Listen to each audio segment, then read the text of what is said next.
এ পর্যায়ে আলোচনায় অংশগ্রহণ করবেন নেত্রকোনা ৩ আসন থেকে নির্বাচিত মাননীয় সংসদ সদস্য জনাব রফিকুল ইসলাম হিলালী। জনাব রফিকুল ইসলাম হিলালী, ধন্যবাদ। আপনার সময় ৬ মিনিট। বিসমিল্লাহির রহমানির রহিম। প্রথমে মহান আল্লাহ তাআলার কাছে শুকরিয়া আদায় করছি। আল্লাহ তাআলা এই আমার আটপাড়া কেন্দুয়ার গণমানুষের কথা বলার সুযোগ করে দিয়েছেন। পাশাপাশি আল্লাহ তাআলার কাছে শুকরিয়া এই জন্য জানাচ্ছি, দীর্ঘদিনের লালিত স্বপ্ন, এলাকার মেহনতি মানুষের কথা বলবো এই সংসদে এসে, সেই সুযোগ করে দিয়েছেন। আমি ধন্যবাদ জানাচ্ছি আমার নেত্রকোনা ৩ আটপাড়া কেন্দুয়ার সম্মানিত জনসাধারণকে, যারা এই সংসদে কথা বলার সুযোগ করে দিয়েছেন। আমি ধন্যবাদ জানাচ্ছি মাননীয় প্রধানমন্ত্রীর প্রতি, শত চক্রান্তের পরও আমাকে মনোনয়ন দিয়ে যে আস্থায় রেখেছিলেন, তার প্রতিফলন আমার নির্বাচনী এলাকার জনগণ দিয়েছে। সেজন্য মাননীয় প্রধানমন্ত্রীর কাছে আমি কৃতজ্ঞতা প্রকাশ করছি।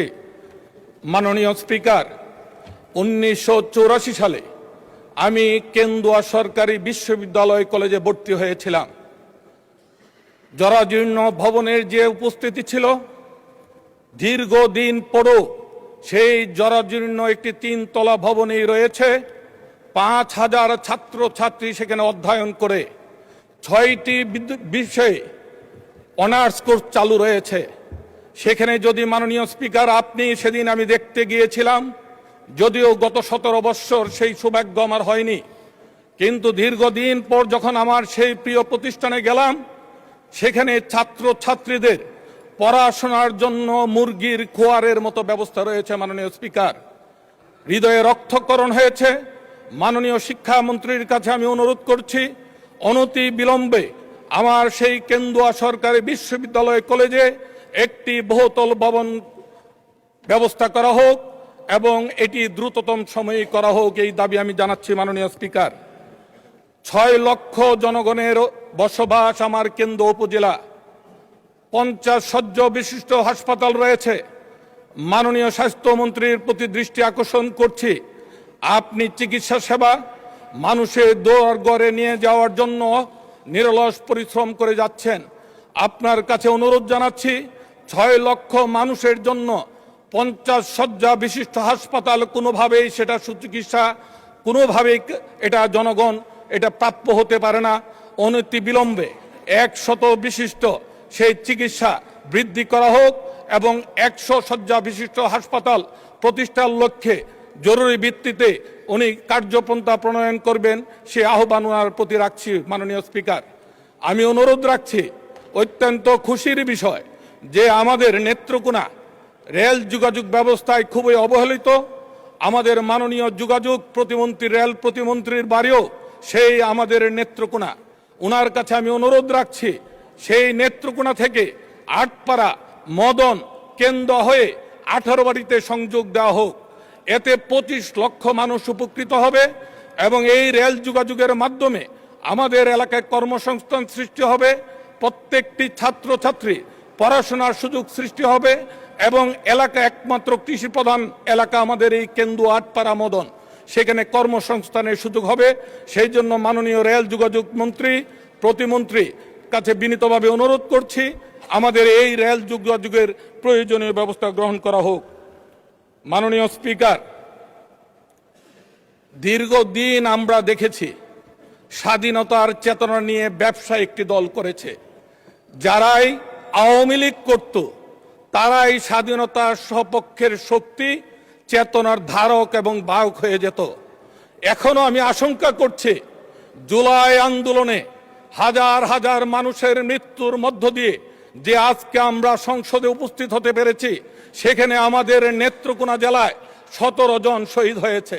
এই 17 জনের বাড়িতে বাড়িতে আমরা গিয়েছি এবং আমার নির্বাচনী এলাকার 4 জন শাহাদত বরণ করেছে জুলাই আন্দোলনে, যারা প্রত্যেকে বিএনপির নেতা এবং কর্মী।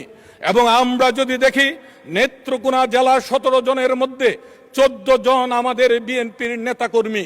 তার জন্য আমি কখনোই বলবো না জুলাই আন্দোলনের একমাত্র ধারক বাহক শুধু বিএনপি, কথা আমি বলতে চাই না, কিন্তু আমি প্রত্যেককেই স্মরণ করিয়ে দিতে চাই, একক দাবিদার কেউ যেন সেই স্বাধীনতার পক্ষের বিপক্ষের যে কথা আওয়ামী লীগ বলতো সেটার জন্য বর্তমানেও কেউ যেন সেই চেষ্টা না করে, সেই আহ্বানটুকু আমি সবার প্রতি রাখছি। মাননীয় স্পিকার, আর একটি জনগুরুত্বপূর্ণ প্রশ্ন, দীর্ঘদিন চাকুরি করার পর আমার সেই পেনশনভুক্ত ভাইয়েরা যখন পেনশন পাওয়ার জন্য দুয়ারে দুয়ারে যান, মাসের পর মাস সময় ক্ষেপণ করা হয়, তারা এমনও দেখা গিয়েছে যে পেনশন প্রাপ্তির পূর্বেই উনি মৃত্যুবরণ করেছেন। মাননীয় প্রধানমন্ত্রীর কাছে আমি বিনীত অনুরোধ করছি, পেনশনভোগী ভাইদের যেন সুনির্দিষ্ট একটি টাইম ফ্রেম করে দেওয়া হয়, তার মধ্যে যেন তারা পেনশন প্রাপ্ত হয়, এই অনুরোধটুকু আমি মাননীয় প্রধানমন্ত্রীর কাছে আমি রাখছি।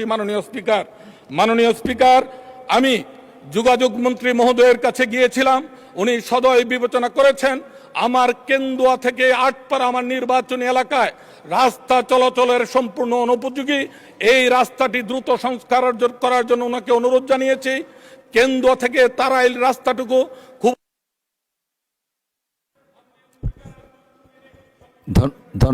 ধন্যবাদ মাননীয় সদস্য। 2 মিনিট চেয়েছেন, 1 মিনিট নেন তাহলে। ধন্যবাদ। মাননীয় স্পিকার, আমার সেই কেন্দুয়া থেকে তারাইল রাস্তা, কেন্দুয়া থেকে মদন রাস্তা, কেন্দুয়া থেকে আটপাড়া রাস্তা যোগাযোগ মন্ত্রণালয়ের অধীনে ন্যস্ত করে অনতি বিলম্বে সেই রাস্তাগুলোকে সচল করার জন্য আমি বিনীতভাবে অনুরোধ জানাচ্ছি। মাননীয় স্পিকার, কেন্দুয়াতে 6 লক্ষ মানুষের বসবাস, এখানে একটি কারিগরি সরকারি কলেজ প্রতিষ্ঠার জন্য আমি দূর দাবি জানাচ্ছি। এই সরকারি কারিগরি কলেজ যদি প্রতিষ্ঠিত হয়, এই 6 লক্ষ মানুষের মধ্য থেকে যে কারিগরি শিক্ষায় শিক্ষিত হয়ে বিদেশে যেতে পারবে, ফরেন রেমিটেন্স তারা আয় করতে পারবে, সেই জন্য মাননীয় শিক্ষামন্ত্রীর কাছে আমি বিনীতভাবে অনুরোধ করছি, অনতি বিলম্বে আমার কেন্দুয়ায় একটি কারিগরি কলেজ প্রতিষ্ঠা করার জন্য। সবাইকে ধন্যবাদ। মাননীয় স্পিকার, আপনাকেও ধন্যবাদ। আসসালামু আলাইকুম ওয়া রাহমাতুল্লাহি ওয়া বারাকাতুহু। 2 মিনিট দিলে ভালো লাগতো, কিন্তু দিলে আবার অনেকেই ভাবতো একই জেলার মানুষ, আমি হয়তো ফেভার করছি, এই জন্য 1 মিনিট দিলাম।